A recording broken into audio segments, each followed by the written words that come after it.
Hello बच्चों। स्वागत है आप सभी का मेरे इस चैनल स्टडी विद योगेश मेरकानी में। तो अपने सर्कल चैप्टर को आगे बढ़ाते हुए अब हम बढ़ते हैं अपनी नेक्स्ट एक्सरसाइज की ओर। उससे पहले हमने कुछ पॉइंटों को समझना पड़ेगा। उस पर कॉन्सेप्ट है equal chords and their distances from the centre. तो जैसे कि इससे पहले इसको समझने से पहले जैसे कि मैं ये लाइन बनाता हूँ और माना इससे हमने कुछ डिस्टेंस पे एक पॉइंट पी ले रखा है। तो क्वेश्चन है कि इस पी पॉइंट की इस ए बी से डिस्टेंस कितनी होगी। तो डिस्टेंस क्या कर सकते हो, निकालने वाले बहुत सारे क्या कर सकते हैं। कोई ए बी के इस पॉइंट से इस पी को मिलाएगा, कोई इसको मिलाएगा। तो ऐसे ही क्या हो सकती है, बहुत सारी डिस्टेंस होने में ली जा सकती है। मगर जो एक्चुअल डिस्टेंस होती है वो कौन सी डिस्टेंस होती है, जब आप उस पॉइंट से उस लाइन पे क्या करते हैं, परपेंडिकुलर ड्रॉ करते हैं, मतलब बिल्कुल स्ट्रेट लाइन इस तरीके से। तो ये होती है आपकी किसी भी पॉइंट से लाइन के बीच की डिस्टेंस। ऐसा नहीं है कि ये जो इसको तिरछी दी है हमने, चार एक्स्ट्रा लाइंस खींची हैं, ये लाइंस भी होंगी आपकी। डिस्टेंस तो है मगर जो उसकी शॉर्टेस्ट डिस्टेंस है या जो उसकी एक्चुअल डिस्टेंस बोलेंगे वो क्या होती है, हमेशा परपेंडिकुलर डिस्टेंस होती है किसी भी पॉइंट से किसी लाइन के बीच में। तो इसलिए हमने लिखा है जो लेंथ है परपेंडिकुलर की, मतलब ये जो परपेंडिकुलर हमने खींचा है, जो इसकी लेंथ है from a point to a line, जो हमने परपेंडिकुलर खींचा है एक पॉइंट से लाइन में, is the distance of the line from the point. वही क्या होगी आपकी डिस्टेंस होगी लाइन से पॉइंट के बीच में। तो मतलब आपको किसी भी पॉइंट से किसी लाइन की अगर डिस्टेंस निकालनी है तो आप क्या करेंगे, उस पॉइंट से उस लाइन में परपेंडिकुलर खींचेंगे। तो वही जो परपेंडिकुलर होगा वही आपकी क्या होगी, पॉइंट और लाइन के बीच में डिस्टेंस बनेगी। दूसरा पॉइंट क्या है, if the point lies on the line, अगर पॉइंट क्या होगा आपका लाइन पे ही लाई करेगा, मतलब जैसे पॉइंट मैंने पी दूर ले रखा है, अभी मैं माना ये पॉइंट पी को हटा के क्या ले लूँ, इसी पॉइंट पी इसी लाइन पे ले लूँ ये पॉइंट पी। तो जब भी वो पॉइंट क्या करेगा, जिस लाइन से आपको डिस्टेंस निकालनी है उस लाइन पे लाई करेगा, तो आपकी डिस्टेंस क्या हो जाएगी, ज़ीरो हो जाएगी। बिकॉज ये पॉइंट क्या होगा, इसी लाइन पे आ रहा है, तो उसकी डिस्टेंस क्या हो जाएगी, ज़ीरो हो जाएगी। देन एक थ्योरम है important, equal chords of a circle are equidistant from the centre. मतलब कि क्या है, equal chords of a circle, अगर आपके सर्कल के पास क्या है, इक्वल कॉर्ड्स हैं, तो वो क्या होंगी, इक्विडिस्टेंट होगी आपके सर्कल के सेंटर से। अभी इनका हमें प्रूफ नहीं करना है, बस हम देख लेते हैं कि ये थ्योरम कहना क्या चाह रही है।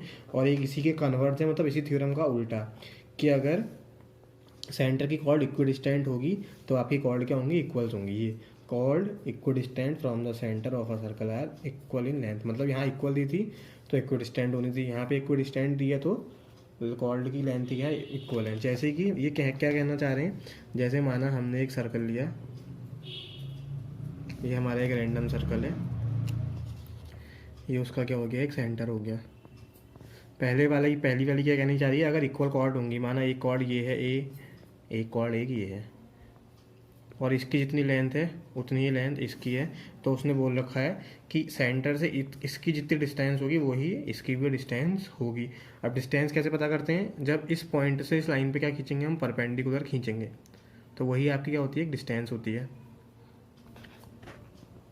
तो ये चीज़ है, अगर ये कॉर्ड्स आपस में बराबर हैं तो सेंटर से, अगर उसमें हम सेंटर से वो कॉर्ड क्या होंगी, इक्विडिस्टेंट पे होगी। मतलब ये जो लाइन खींची है, माना अगर ये 1 सेंटीमीटर आ रही होगी तो ये भी अपने आप क्या आ जाएगी, 1 सेंटीमीटर आ जाएगी, अगर ये दोनों कॉर्ड्स क्या हैं, इक्वल लेंथ की है। इसी का उल्टा क्या है, इसी की दूसरी जो कन्वर्ज है ये वाली, अगर कॉर्ड इक्विडिस्टेंट है सेंटर से, माना ये सेंटर है, यहाँ से हमने दो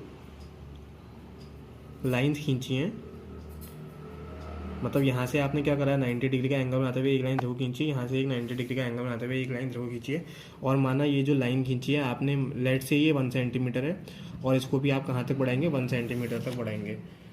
तो आप जो यहाँ पर क्या करेंगे, आप कॉर्ड ड्रॉ करेंगे इस पॉइंट पे, मतलब इस तरीके से मैंने कॉर्ड ड्रॉ करी, सेम यहाँ पर भी मैंने क्या करी है, कॉर्ड ड्रॉ करी इस तरीके से।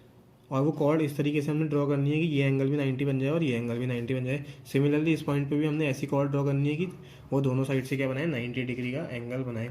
तो उस केस में क्या होगा, हमारी जो ये कॉर्ड होंगी आपस में उसकी लेंथ क्या होगी, बराबर होगी। लेट से अगर ये 3 सेंटीमीटर आ जाएगी तो ये भी 3 सेंटीमीटर आएगी, अगर ये 4 सेंटीमीटर आएगी तो ये भी 4 सेंटीमीटर आएगी। कब, जब आपकी ये वाली डिस्टेंस सेंटर से इस कॉर्ड की डिस्टेंस और सेंटर से इस कॉर्ड की डिस्टेंस क्या हो, बराबर हो। तो इस तरीके से आपकी जो थ्योरम है जो आगे आने वाले सवालों में क्या होगी, यूज़ होगी। अब बढ़ते हैं एक्सरसाइज 10.4 की ओर।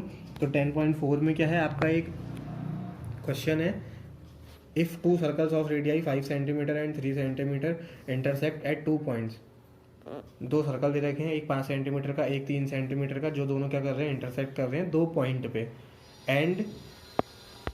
And the distance between their centres is 4 centimetre, और जो वो सर्कल है उनके सेंटर्स के बीच की डिस्टेंस क्या है, 4 सेंटीमीटर है। तो आपको क्या करनी है, find the length of the common chord निकालनी है, आपको कॉमन कॉर्ड की लेंथ निकालनी है। तो आपका क्या है, ये इस तरीके से मैंने एक डायग्राम बना रखा है। ये जो बड़ा वाला सर्कल बना रखा है, बड़ा वाला सर्कल 5 सेंटीमीटर का है जिसका सेंटर ओ था।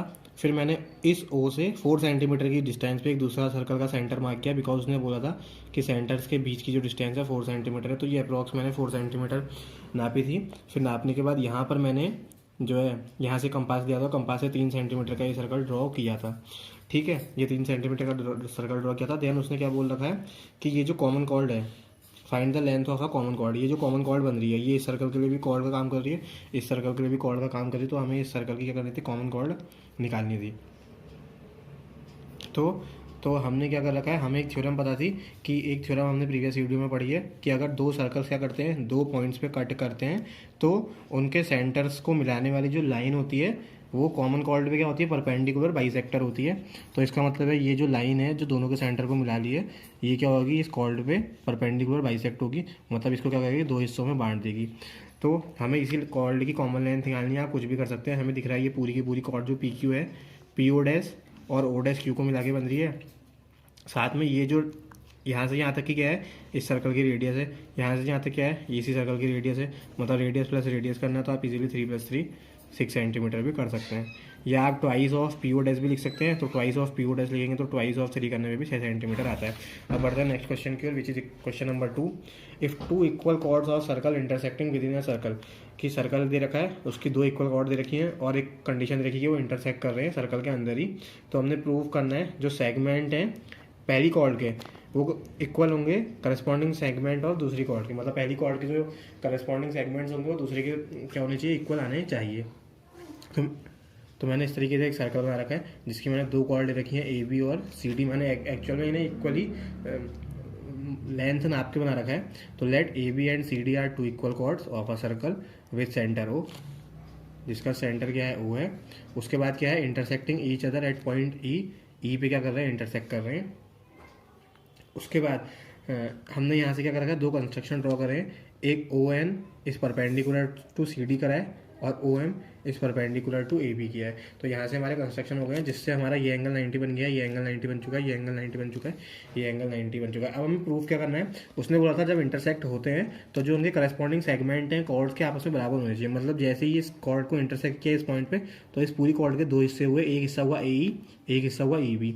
ऐसे ही जब इसको इससे इंटरसेक्ट किया तो एक हिस्सा हुआ इसका सी, एक हिस्सा हुआ ई डी। तो करस्पॉन्डिंग पार्ट्स इक्वल होने का मतलब है, करस्पॉन्डिंग पार्ट इक्वल होने का मतलब है कि सी की वैल्यू ए के बराबर आनी चाहिए और ई डी की वैल्यू इस बी के बराबर आनी चाहिए। तो ये चीज़ हमने प्रूव करनी है। तो सबसे पहले हम इस ट्रायंगल को, इन दोनों ट्रायंगल्स को क्या करते हैं, आपस में कॉन्ग्रुएंट प्रूफ करते हैं। In triangle O M E और ओ एन ई, ये दोनों हमने ट्रायंगल दे रखे हैं। ये वाला एंगल 90 है, ये वाला एंगल 90 है हमारे कंस्ट्रक्शन से, तो मैंने इक्वल टू 90 लिखा है। देन अभी ओ एम और ओ एन क्या है, equal chords are equal distant from the centre. अभी हमने थोड़ी देर पहले एक थ्योरम पढ़ी थी कि अगर हमारे पास इक्वल कॉर्ड्स होती हैं तो वो सर्कल से क्या रहती है, सर्कल के सेंटर से इक्वल डिस्टेंट पर रहती हैं। तो ये ए बी और ये सी डी क्या थी, आपकी इक्वल कॉर्ड थी, इसलिए ये सेंटर से जितनी डिस्टेंस पे ये रहेगी उतनी ही डिस्टेंस पे ये रहेगी, इसलिए O M equal to O N लिखा है। साथ में एक तीसरी साइड ओ ई है जो इस ट्रायंगल में भी पढ़ ली है और इस ट्रायंगल में भी पढ़ लिया, तो वो कॉमन साइड हो गई। तो वहाँ से आपका क्या हो गया, दोनों के दोनों ट्रायंगल जो हमने लिए थे आपस में कॉन्ग्रुएंट प्रूफ हो चुके हैं। बाई कौन सी congruency, R H S congruency. R H S congruency का मतलब है right angle hypotenuse side congruency. तो यहाँ से अब हम सीपीसीटी रूल्स के अकॉर्डिंग कह सकते हैं कि जो इसकी एम ई साइड है वो इसकी एनी साइड के बराबर होगी। तो एम ई और एन ई को हमने बराबर कर दिया, इन्हें इक्वेशन 1 मान लिया है। देन अब क्या कर रहे हैं, हमें पता है वो क्या है, सेंटर है। साथ में ओ एम को हमने क्या करा है, परपेंडिकुलर खींचा है ए बी पे। तो एक थ्योरम सर्कल की ये भी है कि सर्कल के सेंटर से अगर किसी भी कॉर्ड पे आप क्या खींचते हैं, परपेंडिकुलर खींचते हैं, तो वो क्या करती है, आपको कॉर्ड को बाइसेक्ट कर देती है। मतलब इस पॉइंट से आपकी कॉर्ड क्या होगी, 2 बराबर हिस्सों में डिवाइड हो जाएगी। मतलब यहाँ से लेके यहाँ तक का हिस्सा और यहाँ से लेके यहाँ तक का हिस्सा आपका बराबर हो जाएगा। ये आपकी वो थ्योरम है। इसलिए बी एम की वैल्यू एम ए के बराबर हो जाएगी। साथ में आप ये भी लिख सकते हैं, ये जो आधा हिस्सा ये पूरी का क्या है, आधा बना हुआ है, तो पूरी की पूरी ए बी का जब आधा करेंगे तो एम बी आएगा, ये एम ए आएगा। तो वही मैंने लिखा है B M is equal to M equal to half A B. ऐसी ये थ्योरम इस साइड लगाएंगे तो ये एन सी क्या होगी, ये पूरी कॉर्ड क्या होगी, बाइसेक्ट हो जाएगी। इसका मतलब है सी एन की वैल्यू एन डी के बराबर आनी चाहिए, या सी एन और एन डी को आप क्या लिख सकते हैं, पूरी की पूरी सी डी का हाफ। तो यही चीज़ यहाँ पे लिखी हुई है। अब एक चीज़ और हम जानते हैं, जब आप इन दोनों इक्वेशनों को मिलाएंगे, इसे मैंने इक्वेशन सेकंड, इसे इक्वेशन थर्ड नाम दिया है, जब आप इन दोनों इक्वेशनों को मिलाएंगे तो हमें पता है ए बी और सी डी क्या थे, आपस में बराबर थे क्योंकि इक्वल कॉर्ड्स हैं। तो ए बी का आधा करेंगे और सी डी का आधा करेंगे तो वो भी क्या होगा, आपस में बराबर होगा। मतलब ये दोनों क्वांटिटी क्या है, आपस में बराबर होने वाली हैं।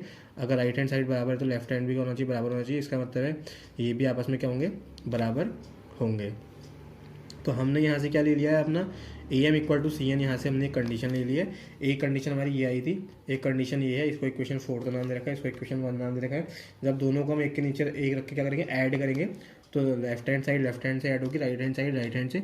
तो यहाँ जब ऐड करेंगे तो M E plus A M बनेगा, M E plus A M मिला के आपकी ये पूरी साइड बन जाएगी ए ई। मतलब इन दोनों इक्वेशन के लेफ्ट हैंड साइड को ऐड करेंगे तो आपका बनने वाला है ए ई। साथ में जब राइट हैंड साइड ऐड करेंगे तो यहाँ एन ई है, यहाँ एन सी है, एन ई एन सी, दोनों को मिला के बनेगा सी ई। मतलब दोनों को ऐड करने के बाद आपकी जो कंडीशन आनी है वो आनी है ए ई इज इक्वल टू ई सी। जो ये पहला कंडीशन प्रूफ करना था ये प्रूफ हो चुका है।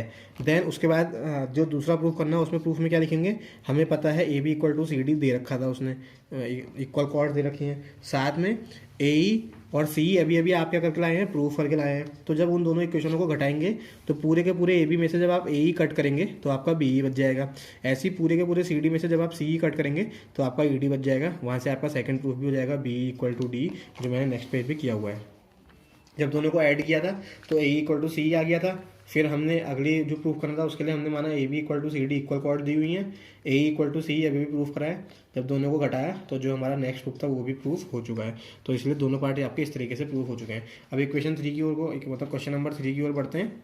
If two equal chords of a circle intersect within the circle, दो इक्वल कॉर्ड्स है इंटरसेक्ट कर रही हैं आपस में सर्कल के अंदर ही, हमको प्रूफ करना है line joining the point of intersection. मतलब जो उन दोनों कॉर्ड्स का इंटरसेक्शन आ रहा है उसको जब हम क्या करेंगे, सेंटर से मिलाएंगे तो वहाँ पे क्या होगा, आपके makes equal angles with the chord. मतलब वो जो लाइन होगी वो क्या बनेगी, आपकी दोनों की दोनों कॉर्ड से क्या बनाएगी, जो एंगल बना रही होगी वो क्या बनाएगी, इक्वल एंगल बनाएगी।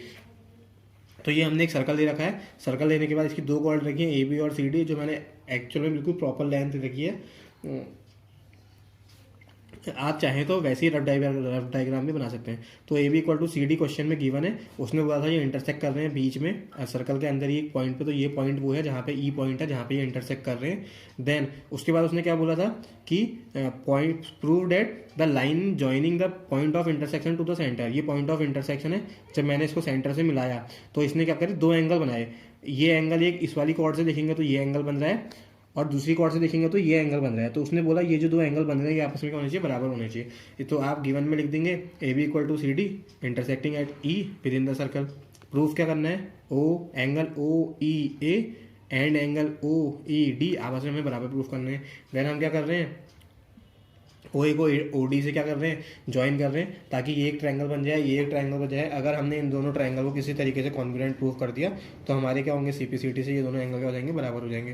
तो जैसे ही हम इन दोनों ट्रायंगलों को देख रहे हैं तो इस ट्रायंगल की ओ ए और इस ट्रायंगल की ओ डी सर्कल के रेडियस का काम कर रही है, और रेडियस आपस में हमेशा क्या होती है, बराबर होती है। इसलिए ओ ए की वैल्यू ओ डी के बराबर हो जाएगी यूजिंग रेडियाई। साथ में देख रहे हैं कि इस ट्रायंगल में भी ओ ई आ रहा है, इस ट्रायंगल में भी ओ ई आ रहा है, तो ओ ई क्या होगी, कॉमन साइड हो गई। तीसरा, अभी थोड़ी देर पढ़ के आए हैं कि अगर सर्कल की दो इक्वल कॉर्ड्स आपस में इंटरसेक्ट करती है तो उसके करस्पॉन्डिंग साइड्स क्या होते हैं, या करस्पॉन्डिंग सेगमेंट, जो पहला क्वेश्चन किया, आपस में बराबर होते हैं। इसका मतलब है यहाँ पे इंटरसेक्ट हो रखा है तो यहाँ से लेके यहाँ तक ये वाला हिस्सा और यहाँ से लेके यहाँ तक ये वाला हिस्सा क्या होगा, बराबर होगा, और इनके छोटे वाले हिस्से भी आपस में क्या होंगे, बराबर होंगे।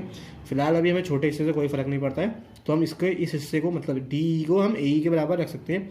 इसलिए हमने लिखा है A equal to D corresponding segments of a chord. तो इसलिए साइड साइड साइड, तो एस एस एस कॉन्ग्रुएंसी लगी, जिससे हमारे दोनों ट्रायंगल क्या हो गए, आपस में कॉन्ग्रुएंट प्रूफ हो चुके हैं। तब हम लिख सकते हैं भाई सीपीसीटी रूल, इनके करस्पॉन्डिंग एंगल्स भी क्या होंगे, बराबर होंगे। जो करस्पॉन्डिंग एंगल था ओ ई ए और ओ ई डी भी आपस में क्या होंगे, बराबर होंगे। देन फोर्थ क्वेश्चन है, if a line intersect two concentric circles with centre O at A B C D, prove that करना है A B equal to C D. तो क्या बोला है इसने, कि एक लाइन है जो इंटरसेक्ट कर रही है दो कंसेंट्रिक सर्कल्स को, जो कंसेंट्रिक सर्कल किस पे बने हैं, सेंटर ओ पे बने हैं, और वो 4 पॉइंट इंटरसेक्शन के दे रखे हैं A B C D. Concentric circle क्या होते हैं, कंसेंट्रिक सर्कल ऐसे सर्कल्स होते हैं जिनका सेंटर क्या रहता है, हमेशा सेम रहता है। तो मैंने एक जैसे सर्कल मतलब सेंटर ये ले रखा है, इससे मैंने एक सर्कल ड्रॉ किया है और इसी को सेंटर मान के एक दूसरा सर्कल ड्रॉ किया है, और ये एक लाइन रखी है जिसने हमारे सर्कल को 4 पॉइंट पर कट किया है, A B C D. A line intersect two concentric circle with centre O at A B C D, ये आपका गिवन हो गया। प्रूफ क्या करना है आपको, ये जो ए बी है ये जो सी डी है आपस में बराबर होंगे। कंस्ट्रक्शन क्या किया हमने, इस ओ से इस पूरी लाइन पर हमने एक परपेंडिकुलर खींचा है, तो O M is perpendicular to B C लिख सकते हैं, या इसको आप बढ़ा के लिखना चाहेंगे तो और भी लिख सकते हैं, O M is perpendicular to, ये पूरी लाइन ही लिख देंगे ए डी। देन हमें पता है कि ये बी सी छोटे वाले सर्कल की कॉर्ड बनेगी और ये ए डी क्या बनेगी, बड़े वाले सर्कल की कॉर्ड बनेगी। तो एक थ्योरम हमें पता है कि अगर सर्कल के सेंटर से कॉर्ड पे परपेंडिकुलर ड्रॉ करते हैं तो वो क्या करती है, आपस में उसको बाइसेक्ट कर देती है। मतलब जब इस सेंटर से इस कॉर्ड पे हमने क्या खींचा होगा, परपेंडिकुलर खींचा होगा, तो ये कॉर्ड के दो हिस्से होंगे बराबर, मतलब B M equal to M C आ गया होगा। तो B M equal to M C ये लिखा हुआ है। बड़े वाले सर्कल के लिए भी सेम यही वाली थ्योरम लगेगी कि बड़े वाले की कॉर्ड क्या है, ए डी, सेंटर उसके लिए भी यही है। तो सेंटर से अगर कॉर्ड में परपेंडिकुलर डालेंगे तो यहाँ पर से क्या हो जाएगी, दो हिस्सों में टूट जाएगी, मतलब ए एम की वैल्यू एम डी के बराबर आ जाएगी। अब क्या करेंगे आप, इन दोनों इक्वेशनों को 1 बाई 1 घटाएंगे, मतलब 1 में से 2 घटा देंगे, तो ए एम में से बी एम घटेगा, एम डी में से सी एम घटेगा। जब ए एम में से एम डी घटाएंगे, ए एम यहाँ से लेके यहाँ तक की पूरी लेंथ है, इस पूरी लेंथ में से आपको क्या घटाना है, बी एम घटाना है, यहाँ से लेके यहाँ तक की लेंथ, तो बच रहा है आपका ए बी। सिमिलरली आपको एम डी में से सी एम घटाना है, मतलब इस पूरी लेंथ में से ये घटाना है, तो ये पोर्शन बच जाएगा सी डी। तो यहीं से आपका प्रूफ हो गया A B equal to C D. इसी के साथ आपकी वाली एक्सरसाइज हो गई पूरी। मिलते हैं अपनी नेक्स्ट वीडियो में।